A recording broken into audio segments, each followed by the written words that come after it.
Bonjour. Alors, dans cet exercice, on va analyser les phénomènes de l'induction qui apparaissent suite à la déformation d'un circuit filiforme placé dans le champ magnétostatique extérieur. Donc déjà, nous avons le champ magnétostatique extérieur, donc le champ de l'inducteur qui est constant. Donc l'intensité qui est constante et le sens et la direction constants. Donc l'inducteur produit le champ magnétique constant. Nous avons cette spire. Et à la date t égale 0, nous commençons à déformer cette spire de telle façon qu'on commence à augmenter le rayon de cette spire circulaire. Donc, quand on augmente le rayon, on augmente la surface exposée aux lignes de champ magnétostatique extérieur, donc on commence à augmenter le flou de ce champ. Donc, le flou varie. Dès qu'il y a le flou varie, on va observer le phénomène de l'induction. C'est le phénomène d'opposition. Donc, cette spire va essayer à résister à cette déformation. Donc, elle va essayer, donc tout le phénomène d'induction, c'est le phénomène d'opposition. Donc, elle va essayer à produire le courant tel qui va diminuer le flou entrant. Donc, tout de suite, dès le départ, par ce raisonnement, nous pouvons retrouver le sens et la direction du courant induit sans passant par les calculs. Alors, cette spire veut garder ses conditions initiales. Ces conditions initiales, donc le champ B constant, le rayon constant. Donc, le rayon au moment t égale 0 égale à R0. Donc, elle veut garder ses conditions initiales. Elle veut garder son rayon initial. Donc, pour garder son rayon initial, elle va appliquer le courant tel qu'il va produire les forces de la place qui s'opposent à la déformation. Donc, on fait la déformation en appliquant les forces extérieures. Donc, vu que la déformation est homogène partout, donc ces forces extérieures sont radiales, passent par le centre de cette spire.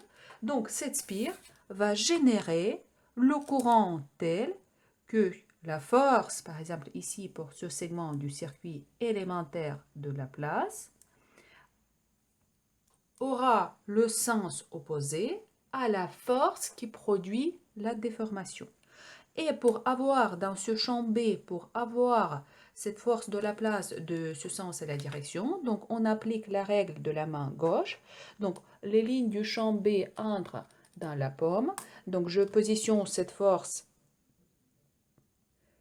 Je positionne donc ma main telle que mon pouce montre le sens et s'orienter vers le centre.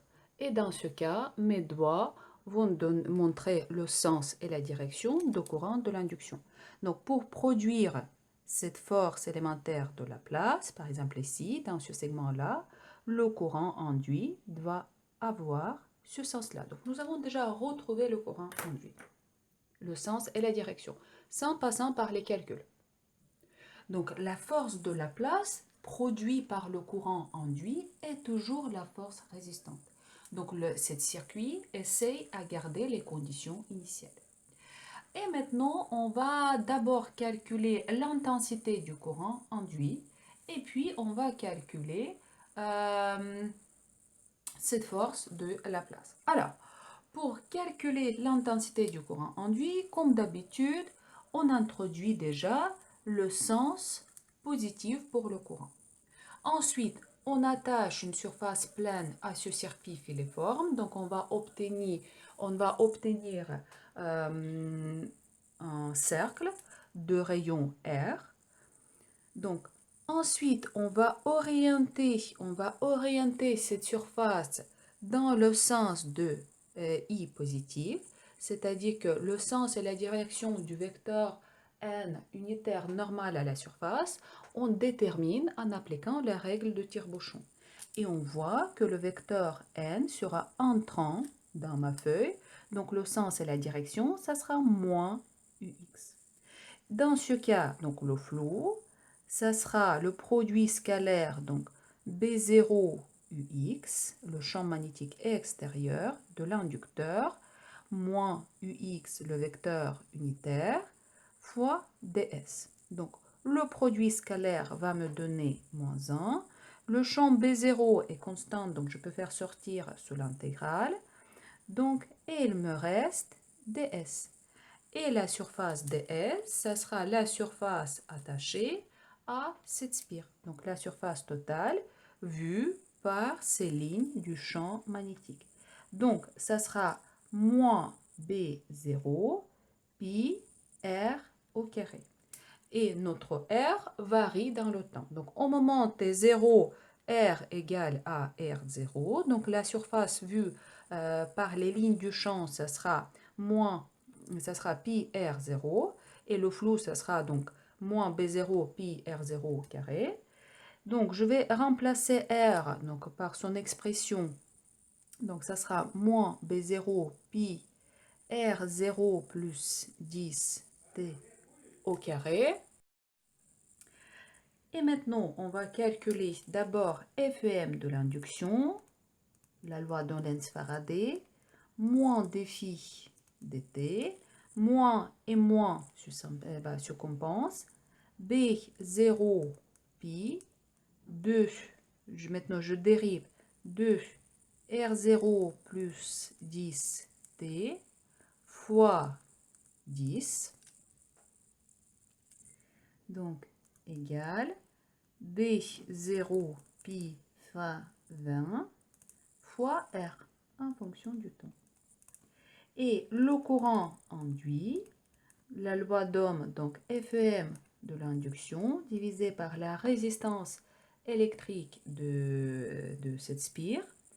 Donc ça sera B0 pi fois 20 divisé par R en fonction du temps. Donc, tout de suite, analyse déjà le signe. Donc, on a bien obtenu le courant induit positif, comme nous avons prévu par le raisonnement qualitatif de cet effet d'induction. Donc, ce courant induit produit les forces de Laplace résistantes qui s'opposent à la déformation de ce circuit. Et maintenant, nous pouvons calculer une force élémentaire de Laplace. Donc déjà, le sens et la direction de cette force, ça sera dirigé vers le centre. Donc je peux introduire un repère cylindrique. Donc ER dirigé vers l'extérieur, ER, Eθ, la base perpendiculaire à ER. Dans ce cas, donc la force de Laplace élémentaire, le sens et la direction, donc moins ER, et la norme, donc I, le courant qui produit cette force, donc I, tout de suite je vais écrire, donc c'est I de l'induction, la norme, vu que j'ai déjà déterminé le sens et la direction, donc dl vectoriel B. Donc le sens et la direction, j'ai déjà retrouvé. Donc maintenant pour la norme dl, une portion de circuit parcourue par le courant de l'induction, est perpendiculaire à B. Donc l'angle entre les deux égale à pi sur 2. Donc sinus, donc la norme de ce produit vectoriel, ce sera la norme de dl fois la norme de B fois sinus, l'angle entre les deux. Donc l'angle entre les deux égale à pi sur 2. Donc sinus de pi sur 2 égale à 1. Donc nous avons trouvé une force élémentaire qui apparaît à chaque point de ce segment. Donc une force résistante. Ça sera moins ER, I induction, dl B. Et je vais remplacer I induction par son expression que nous avons trouvée. Donc ça sera, ça c'est B0 d'ailleurs, ça sera donc B0 au carré, pi 20 R, grand R en fonction du temps, donc cette force l'intensité de cette force qui varie dans le temps, fois dl.